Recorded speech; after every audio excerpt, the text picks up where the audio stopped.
So, I have finally arrived at Playmates Strike Force series. Now, I've mentioned this to you before as a sort of scaled up version of the Inner Space series of ships and playsets that they did. And as you can see, I'm starting here with, of course, the USS Enterprise NCC 1701D with a teeny tiny Captain Picard and a teeny tiny Commander Riker. And, you know, this is where this is sort of a strange kind of... it's almost it's not exactly a crossover within the space, but you can see that it's taking a sort of a leaf out of the Inner Space book by having very, very small scale figures that aren't actually in scale with the ship that they're associated with. Now, I'm not going to be taking these out of the boxes because I've just got them for the purposes primarily of showing them to you. But I did do an earlier video before I started the Trek Toys playlist, which was a standalone look at a Cardassian ship. So I'm going to bring that one into the mix so you can actually have a look at one out of the packet. But it was just quite fun to collect these and have a look at them, because if you look at an Inner Space ship alongside this, you can see that they've both got a certain amount of presence, but these Strike Force ships are considerably bigger. I would say they're probably about twice the size, and they also come with stands.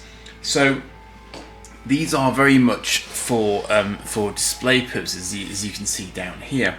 If I sort of come in a little bit closer here, you can see that they're designed to be displayed with the figures, but they do also open up, so they do have a degree of sort of playability to them beyond the sort of the obvious, if you like, in terms of just sort of being display items. But it's quite it's not a massively detailed Enterprise D, but it's not bad. It's got all the sort of usual markings on the nacelles there. It's clearly labelled as the D. And there's a fair amount of detail on the saucer section, but you can probably just make out here there's a hinge just at the back of the saucer section, sort of back here, and that is where it would flip open to show you the insides. And you can see here the range, and I have actually got an example of all of these. So actually this is one of my more complete Playmates ranges that I actually have possession of. So you've got the Cardassian warship there with Gul Dukat and Garrick. You've got a Ferengi Marauder with Damon Bock and Jason Vigo, I think his name is. Klingon Bird of Prey with Valkyris and Commander Kruger. And a Maquis fighter with Chakotay and Torres in Maquis outfits. Sorry, Maquis, not Marquis. Maquis outfits. I think or is it Marquis? I forget, it's been a little while. Maquis, probably. And here you can see what you would have seen had I been opening this up. So it just sort of flips, the lid flips open. You've got Captain Picard there, the helm, and Captain Riker apparently just gets to sit outside on the stand. And he's got a battle section and a display stand and source module. But I suspect they don't. And they do come apart actually. Separate the source module from the battle section to go into combat. Okay, so fair dues. They've actually given it the source of SEP ability. The very, very, very small writing on the back of the box, if I squint, says the Galaxy class USS Enterprise NCC 1701D was the 5th Federation starship to bear the name Enterprise. Launched in 2363 under the 2363, I think, under the command of Captain Jean-Luc Picard. The USS Enterprise was the flagship of the Starfleet. The Enterprise D was fatally damaged in battle over Viridian 3. Although the saucer section crash-landed on the planet's surface, the crew survived with light casualties. The senior officers were reassigned to the Enterprise E. So, that is the Enterprise D.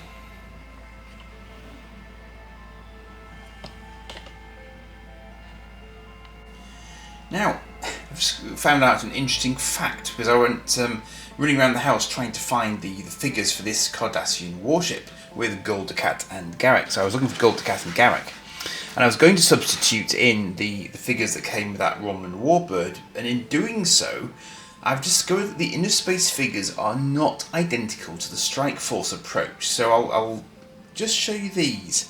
So this is probably Gulda Cat, I think. And you might be able to see here, in fact if I move the box out of the way it's a little bit clearer for you. So he's brandishing a Cardassian phaser in his hand there, but look at his feet. He's actually got a little stand. Now that is very interesting because if I pop him there, obviously he will now stand up quite happily independently. But this Romulan figure that comes with the Inner Space Romulan Warbird does not, in fact, have feet that have a stand. So that is the key difference between those two different types of figures. They are almost the same size, although the Inner Space figure is actually slightly smaller. So I was not correct when I said that they'd use the same sort of figures for Inner Space as they did for Strike Force. They clearly actually haven't taken that route. So they've done it slightly differently. They do both bend at the hips, but I'm not actually convinced that the Strike Force ones move at the shoulders. So weirdly, even though they're smaller, oh no, actually I don't think the Inner Space ones do either. No, so they're both. I can't quite figure out if I'm bending the arm or if it's actually moving, but no. So I think that the primary difference is then that the Strike Force ones are designed to stand. So this is what the Cardassian ship says on the back. Let's say obviously very, very similar approach to the Enterprise D. So it's got a sort of a tail. It's got Garrett can sit in there, and then Gulda Cat would sit in front. But in fact, I've now also realised that the stand goes the other way around to the way I thought it went. Okay, so I'll show you the actual model in a moment. So we've got here Cardassian warship, the Type 2 Galore class Cardassian warship, was the principal weapon of terror during the Bajoran occupation. From the Badlands to the demilitarized zone, this warship was at one time the equal of any Starfleet vessel. Really? Okay. Because of the current peace treaty between Cardassia and the Federation, these ships are now deployed to battle the Maquis freedom fighters, who are defending their independence. The strength of the Cardassian fleet was weakened by a failed attack on the Founder's homeworld. Indeed it was, and that was the Tal Shiar, of course, who tried that on and failed miserably, despite the fact that they actually had upgraded Galore-class warships in their fleet. I think they were called Keldons, but they were possibly even upgraded Keldons, actually. So, yeah, interesting. So it's got a forward bridge, rotates to track enemy starships, so that's the random gimmick, because they don't do that in the series. Tail section pivots for battle maneuvers, again, completely random. Place your ship and figures on display. No, really? Open the bridge to assign your crew. So, that is exactly it. Literally, you do exactly what it says on the box. So here it is with its stand. And it's quite a nice, detailed, colourful little model of a Cardassian warship. And the Cardassian warship doesn't get a lot of love in terms of models being available for it at all. I'm just going to scoot the camera up because you can't really see it massively well as it is. Just bear with me a moment. Get it from a slightly higher angle and you'll be able to see a bit more of the detail. So as you can see, this is it's a very sort of orangey yellowy kind of sand colour, which is entirely appropriate for the Cardassian ships. And you just slot the play figure into there like so. So it's pretty cool. Got a little bit of sort of battle scarring on the hull there, and it's a good little ship. And as I say, you just don't really see many examples of Cardassian ships outside of people like Eagle Moss, who obviously are out to sort of cover absolutely everything going. But it has got this weird sort of waggly tail thing as advertised, and it drops off its stand very, very easily. But it's also got this little sort of movement bit there as well for no apparent reason. But I suppose they're just trying to give you the gimmicks as best they can. Now, obviously these are not in scale at all with the inner space models, and as I mentioned, they're about sort of twice the overall size, with a similar sort of approach to accommodate minifigures.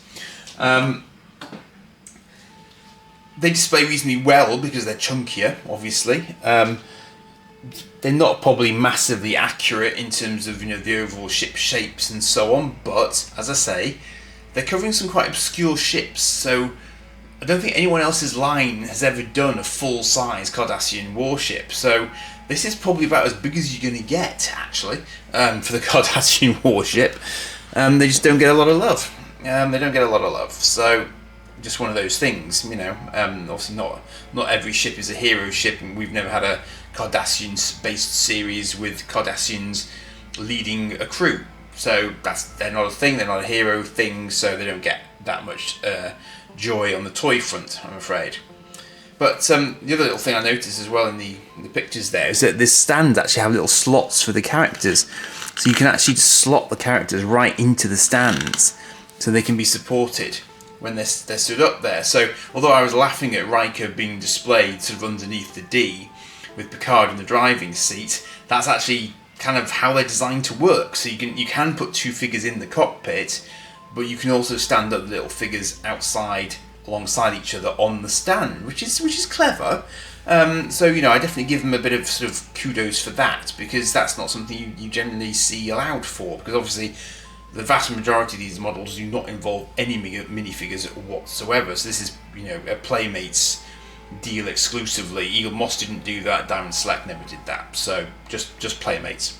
So that is an example of one out of the box. And this is a relatively limited range, so it's relatively straightforward to get hold of.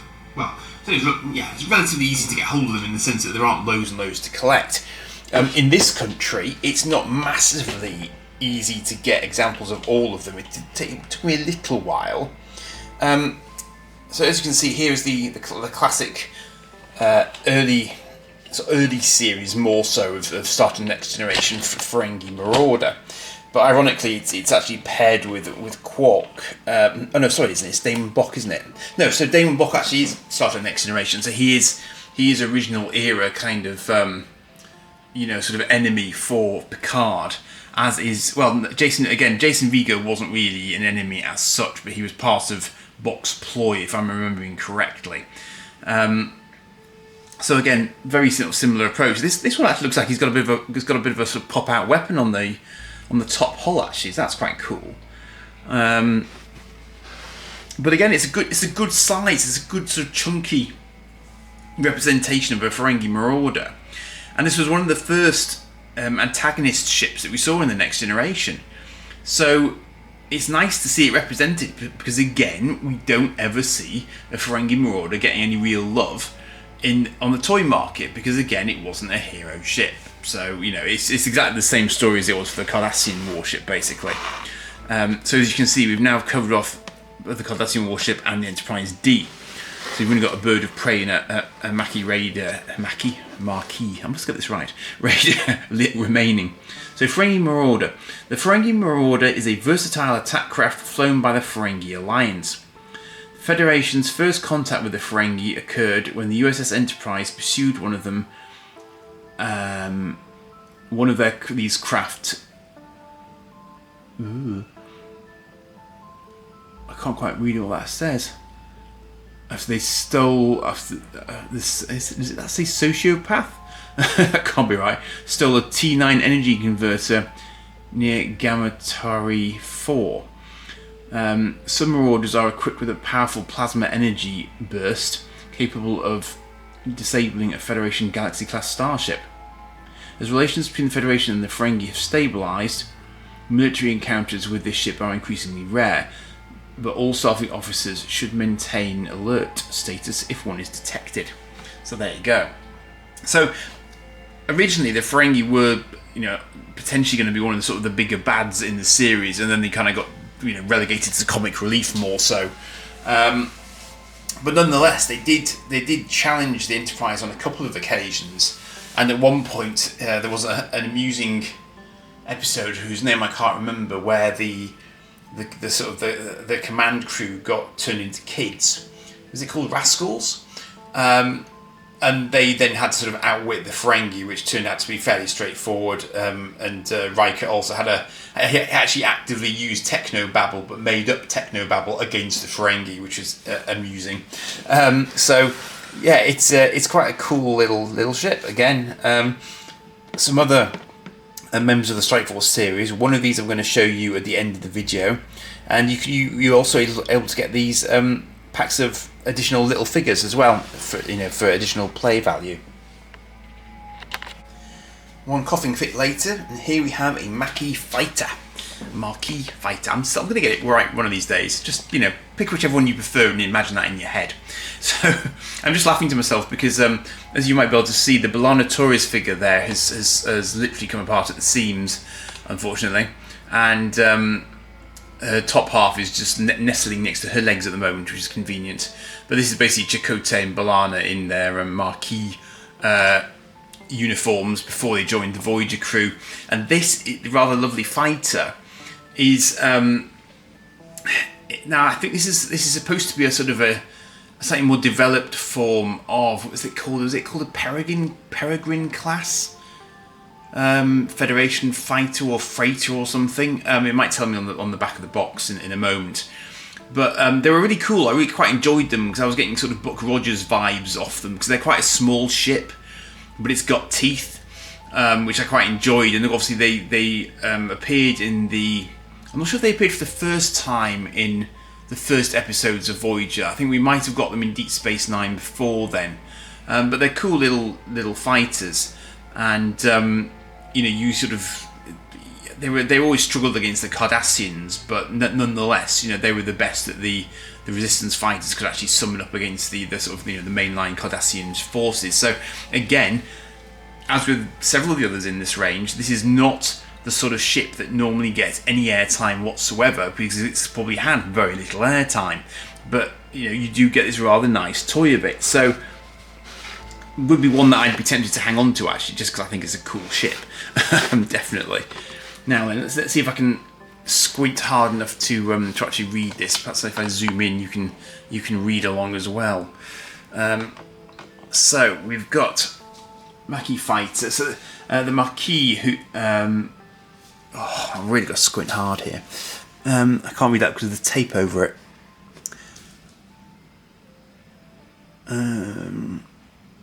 Are named after the famous French resistance fighters of World War II. There we go.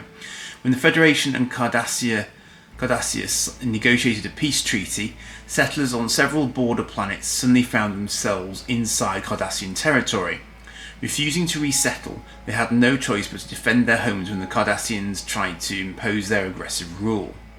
The Maquis fighter is a small and highly maneuverable craft capable of avoiding attacks by larger starships and sometimes eluding pursuers by hiding in the Badlands near Deep Space Nine.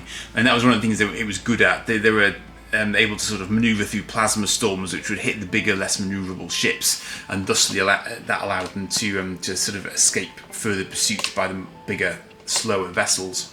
So yeah, it's just a cool little ship. What does this one do? Open the cockpit to assign your crew. Deploy the wings into battle mode. Again, not a thing we've seen in this series, but okay. Place your ship and figures on display. Yeah.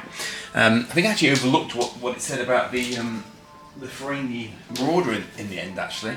The Ferengi Marauder, you could open the cockpit and assign your commander. Extend the bridge umbilical to prepare for battle. Oh yes, that's right. I remember it doing that in the series, actually. And you can also place your ship and figures on display. It looks like it's got a pop-up. Maybe that's just the cockpit area then at the back. That's why they've chosen to put the cockpit at the back for that one, strangely. Okay. Right. So, one more. So here we are with the Klingon Bird of Prey, one of my favourites, as you probably are well aware by now. And this does actually look like quite a nice representation of it, even though it's rigged for minifigures. So it looks like the minifigures actually go in the sort of the right sort of bridgy sort of area of the Bird of Prey. Now Playmates have got this thing about giving it lots of sort of detail on the sort of silvery element where the wings move and rotate, and then they do this strange sort of again, a sort of grey sort of lattice work on the front of that section where it's sort of facing us now. It's all right, I suppose, but it's just, again, I don't think it's particularly screen accurate. So if you're not familiar, Valkyris and Commander Kruger were the Klingon spy and the Klingon commander, respectively, from Star Trek III: The Search for Spock. So it's actually modelled after, a relatively old film Bird of Prey on that basis, rather than being the Next Generation issue Bird of Prey. But it doesn't really change over the years, so it makes perfect sense that they would opt to do that as a choice. So what does this one do? So we've got open the bridge pod to assign your pilot, deploy the wings into battle mode, which is good because every Bird of Prey should be able to move its wings, and place your ship and figures on display. So that's pretty much what you'd expect, really. Let's zoom in on the description for you, although I dare say you're probably quite familiar with this as a ship, because I've shown you enough of them to this point. The Klingon Bird of Prey is a highly dangerous attack craft. The ship is capable of both atmospheric entry and landing, as well as warp speed. At least 2 classes have been in service since 2286, the smaller Burrell class scouts and the larger Cavort class cruisers. Like most Klingon ships of modern design, the Bird of Prey is equipped with a cloaking device. Although it must decloak to fire, an experimental prototype was commanded by General Chang when he tried to sabotage the Khitomer Peace Conference. That feels very similar to what the large box of the large Playmates Bird of Prey also said, which is entirely predictable. Obviously, same company. So, yeah, it's nice. It's good. Again, it's a good size Bird of Prey with a decent amount of detail on it. Would I display that one? Well, it'll have a decent stand with it. So you could easily do quite a nice display of all 5 of these, and you'd cover quite a few obscure ships by using these in that fashion as a display, sort of in isolation. But this isn't as random as Strike Force gets. So let me show you one other item from the Strike Force range. So I haven't really taken a close look at this one yet myself, I must admit, and I haven't had it out of the box, but. Originally I was just going to pick this up loose, but then Gareth showed me that he had one in a box and it would have been rude not to. So, this is Star Trek Strike Force Borg Temple in the shape of a Borg head. So basically, that's exactly what it is. And it includes Lieutenant Commander Data, Lore, a Hugh Borg, and Borg Soldier. And you can see them all along the front here. And this is an example of them providing these additional figures as part and parcel of the Strike Force range. But this guy opens up, as shown here, to give you a sort of a full-on playset kind of effect, not unlike a certain sort of Mighty Max brand might have perhaps done as well. So Borg opens to recreate the memorable Borg Temple from Star Trek: The Next Generation TV show. Oh, now you're going to ask me which episode that was in, and I can. It's the one where the Borgs have this little sort of breakaway faction of the Borg, basically, that Lore is in charge of. I wanted to say it was Descent, but I don't think it is. I wonder if it's going to tell me on the back of the packaging which episode it was. Descent is ringing a bell, but I could just be completely making that up. So again, we've got this advert on the side there for various figures. We've got Klingon Warriors, Ferengi Commerce Team, Borg Assimilation Team, and Starfleet Away Team. And they've even got little sort of phaser rifles and stuff, these guys down here, so that's quite cool. So,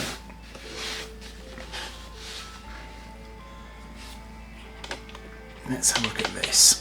So this features the return of Hugh, who of course comes back again in Star Trek Picard. So we've got the USS Enterprise, NCC 1701D, encountered a group of fanatical, self-aware Borg led by Data's android brother Lore. The Borg occupied a temple on a Class M planet, which they used as a base to launch their assaults on the Federation. Lore was disabled by Data, leaving the self-aware Borg on the planet to seek their own destiny. Because they are no longer linked into the Borg collective, it is unknown what the future may hold for them. So these guys, it's one of those classic sort of throwaway episodes which they then sort of revisited with Picard. And it says, boldly go where no one has gone before, collect Playmates' new Star Trek Strike Force playset. Now, I should mention them because I haven't to this point. I think these are around the 97 mark. So these were released quite late in Playmates' dealings with Star Trek.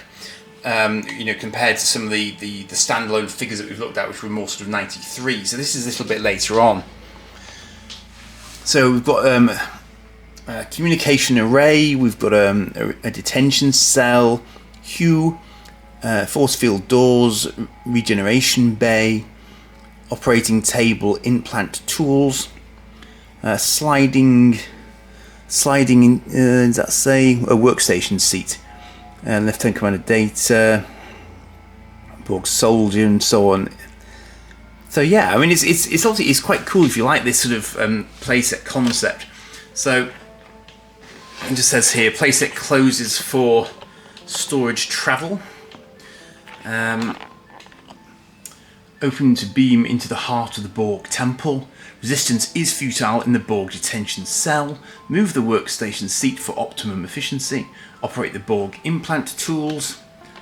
Rotate the operating table to install Borg implants. Rotate the communication array to contact the Borg cube ship, which there isn't one in the episode at all, and be assimilated in the secret Borg regeneration bay. Woo! Okay, so that's pretty much it. And then on the side here, of course, all the ships that I've just looked at that form part of the Strike Force range. So this was probably getting towards the end of the sort of the Playmates range of Star Trek stuff. 97, they were probably starting to think about what was left for them, I guess, because I think the latest I've looked at is maybe 99. But it's it's an interesting way to try and expand it, and this does remind me a lot of the Inner Space approach, where they do the phases and the tricorders that are kind of transformed. So I'm not planning to get it out of the box, but let me know in the comments if you'd like a closer look at it, and obviously I could do that. I think it has been out of the box before. Nice piece to have a look at, just to see an example of it, and to get the overall size. I mean, to give you a sort of a reference point, that's the sort of that Cardassian warship next to it. So you can see it's not really as it's quite a chunky sort of head. So you get quite a big playset out of it ultimately. It just depends whether or not that's the sort of thing you're into, obviously. So as far as I'm aware, that's apart from a Klingon head of a similar ilk. That is pretty much the entirety of the Playmates Strike Force range, aside from those little figure packs you could also get. That's basically your lot. So, I don't know, I mean, I like the ships as a concept. I think the ships are really nice. Obviously they're not perhaps as accurate as some people might like, but I understand completely why they went for them. And they are quite obscure ships, so I like the attention that they've got, because they don't normally get attention. I think that's a nice feature. But let me know in the comments if you had them growing up and if you enjoyed playing with them at the time, of course.